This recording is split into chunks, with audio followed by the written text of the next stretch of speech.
Olá, saudações, a paz do Senhor Jesus. Deixa eu meditar um pouquinho com vocês em um texto aqui muito importante da palavra do Senhor. Espero que vocês estejam bem, tá bom? E essa palavra está no Evangelho segundo escreveu João, Evangelho de nosso Senhor Jesus Cristo, no capítulo 21. E tem ali por título: Jesus aparece a alguns discípulos junto ao mar de Tiberíades. E está escrito assim: depois disso manifestou-se Jesus outra vez aos discípulos junto ao mar de Tiberíades, e manifestou-se assim: estavam juntos Simão, Pedro, Tomé, chamado Dídimo, e Natanael, que era de Caná da Galileia, e os filhos de Zebedeu, e outros dos seus discípulos. E disse-lhe Simão Pedro: vou pescar.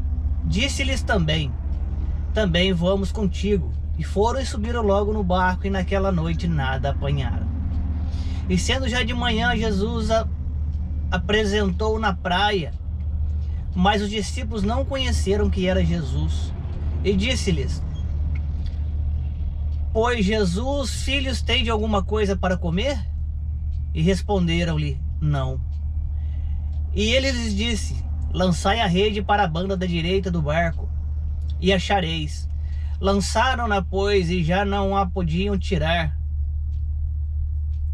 pela multidão de peixes. Então aquele discípulo a quem Jesus amava disse a Pedro: é o Senhor.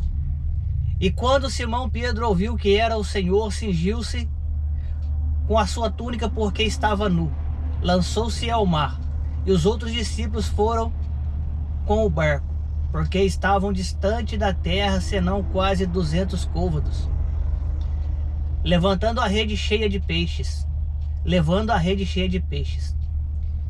Logo que desceram para a terra, viram ali brasas e um peixe posto em cima e pão. E disse-lhes Jesus: trazei os peixes que agora apanhastes. Simão Pedro subiu e puxou a rede para a terra, cheia de 153 grandes peixes, sendo tantos que não se rompeu a rede. E disse-lhe Jesus: vinde, jantai. E nenhum dos discípulos ousava perguntar: quem és tu? Sabendo que era o Senhor. Chegou, pois, Jesus, tomou o pão e deu-lo semelhantemente ao peixe.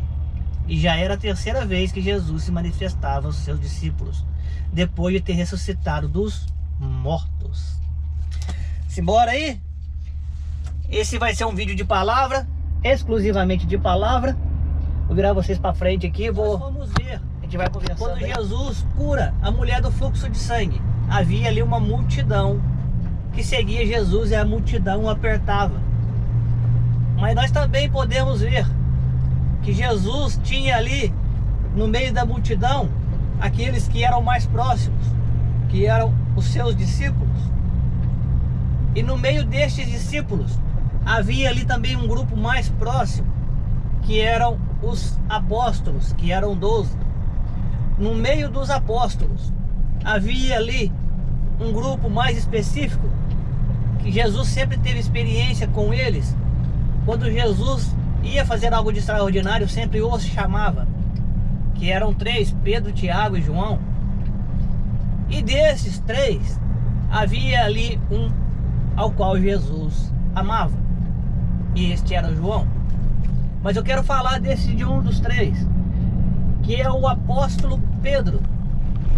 Pedro é um homem muito interessante, porque ele é um homem que não media suas palavras.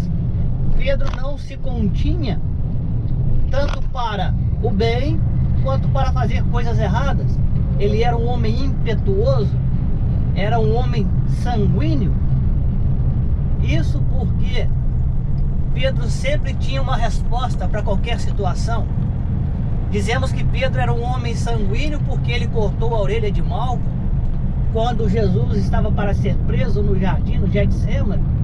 Então Pedro passa a mão na sua espada, ele toma da sua espada e corta a orelha de Malco. E eu quero trazer essa introdução para nós entendermos quem é Pedro. Pedro, ele era um homem que era um pescador. Se nós formos ver no princípio, quando ele tem um encontro com Jesus, Pedro pescava, ou pelo menos ele tentava pescar, porque a palavra do Senhor que diz que eles pescaram a noite inteira, mas nada apanharam. E então Jesus disse para eles, para Pedro, inclusivamente para Pedro, né, lance novamente a rede, lance a rede ao mar. E ali Pedro argumenta dizendo, mas nós pescamos a noite toda, mas nada pegamos. E Jesus diz, lance a rede. E então Pedro diz, sobre a tua palavra eu lançarei a rede. E aí a palavra diz que as redes quase se arrebentavam de tanto peixe que pegaram. Jesus prosperou a vida do apóstolo Pedro, do pescador Pedro, que ainda era pescador. Olha, Jesus primeiro, como trabalha na vida do ser humano. Primeiro, ele não traz um ser humano frustrado da vida, porque a pessoa pode pensar assim, eu vim servir a Jesus porque eu me frustrei naquilo que eu fazia, e Jesus então tornou-se uma segunda opção. Não é assim. Jesus nunca é a segunda opção.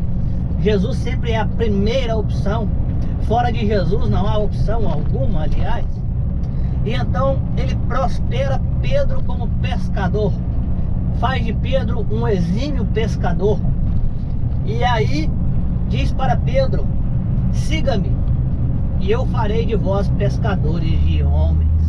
E aí então começa uma história, uma experiência de vida nova. E então Pedro começa a seguir Jesus Cristo juntamente com os outros discípulos.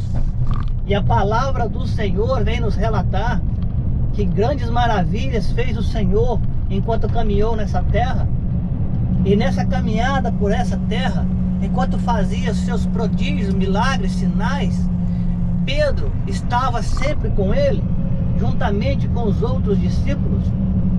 Inclusive na transfiguração, Jesus chama Pedro, Tiago e João e se transfigura. Quando Jesus faria curas, ele estava ali junto, Pedro. Quando Jesus ressuscita o filho da viúva de Naim, Pedro ali estava. O primeiro milagre que Pedro vê acontecer na sua vida é quando Jesus vai à sua casa e a sua sogra estava enferma com muita febre. E Jesus vai e cura a sogra de Pedro. E ela então se põe de pé e começa logo a servi-los. Enfim, eu estou relatando várias experiências que este homem, Pedro, teve junto com Jesus Cristo.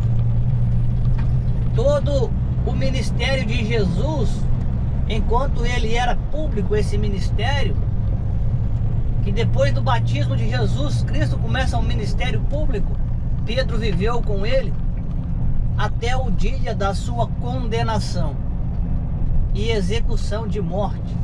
Mas a palavra do Senhor diz que, apesar de Pedro ter dito para Jesus, quando questionado, quem dizes tu? Quem dizes vós que eu sou? E Pedro então diz, tu és o Cristo, Filho de Deus. Nós temos então aqui um homem que viveu experiências como nenhum outro viveu, como jamais nós viveremos, porque nós não convivemos com o Cristo vivo. Estes homens que viveram na época de Cristo, eles foram privilegiados pela presença do Deus vivo. E Pedro estava ali no meio deles, viveu todas essas experiências. Mas este mesmo Pedro, quando questionado naquela noite fatídica, onde Jesus foi preso, por 3 vezes este homem nega Jesus Cristo, dizendo que não é um dos seguidores de Jesus Cristo, dizendo que não seguia este homem, dizendo que não o conhecia. E aí então Jesus, com olhos de amor, olha para Pedro, e Pedro então chora compulsivamente. E Jesus então é morto. E ali acontece algo que nos parece estranho, porque aqueles homens que viveram experiências extraordinárias com o próprio Cristo, na morte de Cristo, ao invés de tomarem uma atitude de seguirem para frente com aquele ministério dado pelo próprio Deus, Pedro então diz: eu vou pescar. E ali alguns dos discípulos dizem: também nós iremos. Se Jesus teve este tempo para discipular a eles, para estar com eles, por que aparentemente não deu certo? Por que aparentemente aquilo que Jesus tinha feito e dito e mostrado não surtiu efeito? Por quê?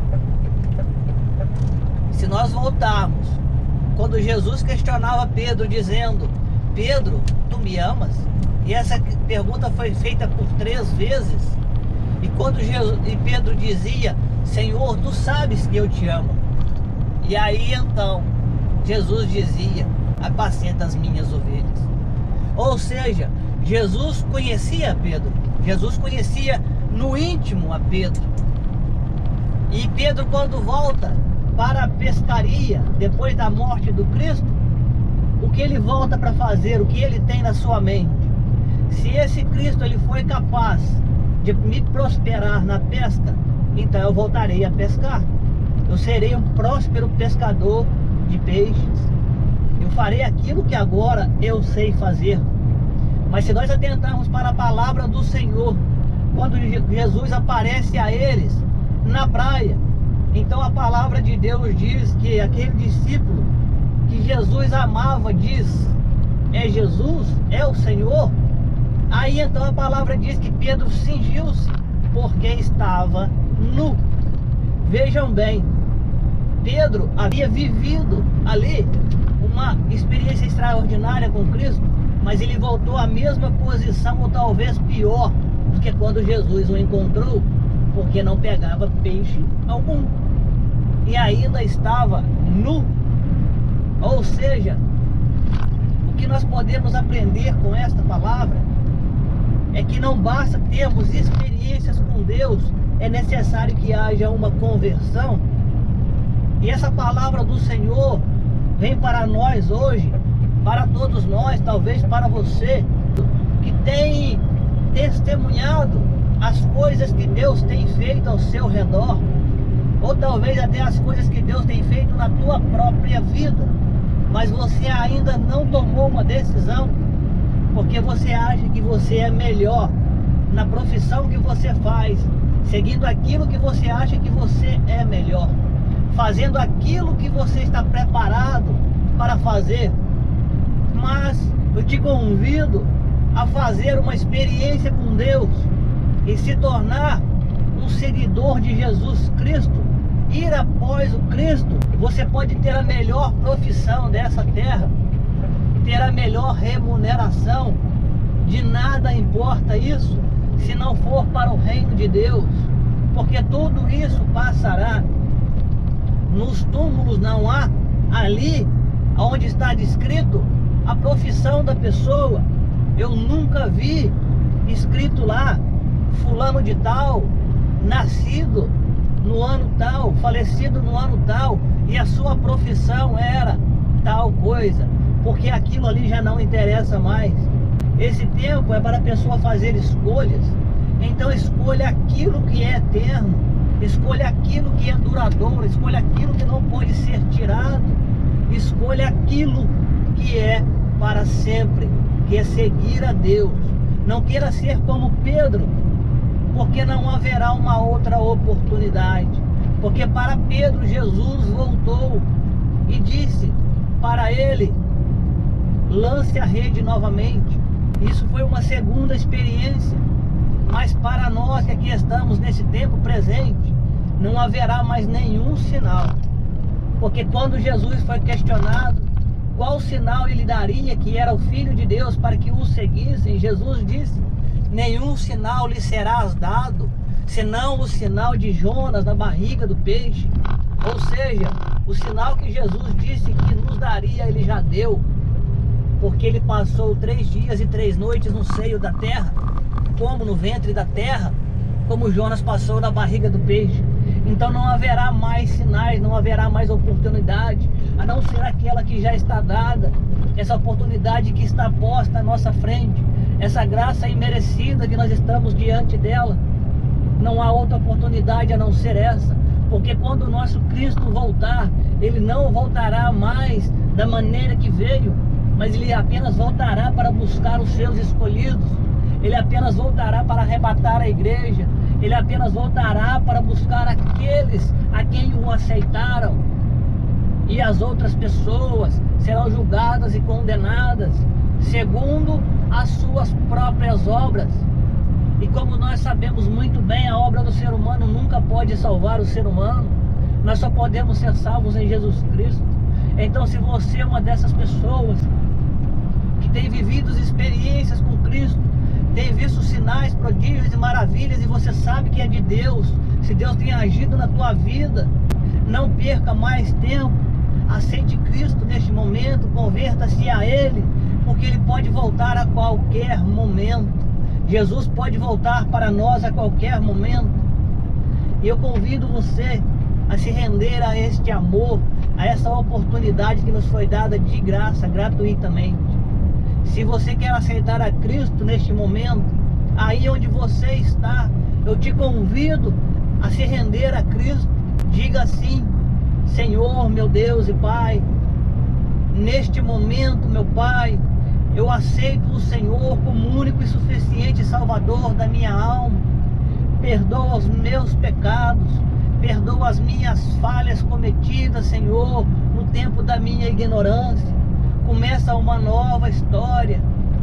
Escreve o meu nome no livro da vida que está nos céus, para o dia da redenção, para o dia do arrebatamento, para que quando eu for levado, Senhor, eu encontre ali o meu nome escrito no livro da vida. E sela, Senhor, com teu sangue esse testamento. E eu confesso, meu Pai, com minha boca que só o Senhor é Deus, e que a minha esperança está no Senhor, em nome de Jesus. Amém. E eu quero orar por você. Senhor, meu Deus e Pai, fortalece a vida, Pai, desta pessoa, deste irmão, desta irmã que agora, meu Pai, tomou, Pai, essa iniciativa de buscar, Senhor, em Ti a esperança, meu Pai, a confiança, Senhor, e uma nova vida, meu Pai, ainda aqui na terra, enquanto aguarda a vida do Senhor. E que todos quantos possam olhar para este irmão, para esta irmã, que veja uma transformação verdadeira. Isto para a Tua honra e a Tua glória, Senhor, em nome de Jesus. Bacana? Oh, glória a Deus. Se você se entregou a Deus, se arrependeu de todo o teu coração, há festa no céu por tua alma neste momento. Bacana? E eu sou Valdir Carvalho. Esse é o nosso canal Viajando com Cristo. Eu quero te convidar a ser um seguidor deste canal. Se você ainda não é inscrito, se inscreva. Não deixe de deixar o seu joinha, o seu like. E Deus nos abençoando. Traremos mais vídeos para a honra e glória do Senhor.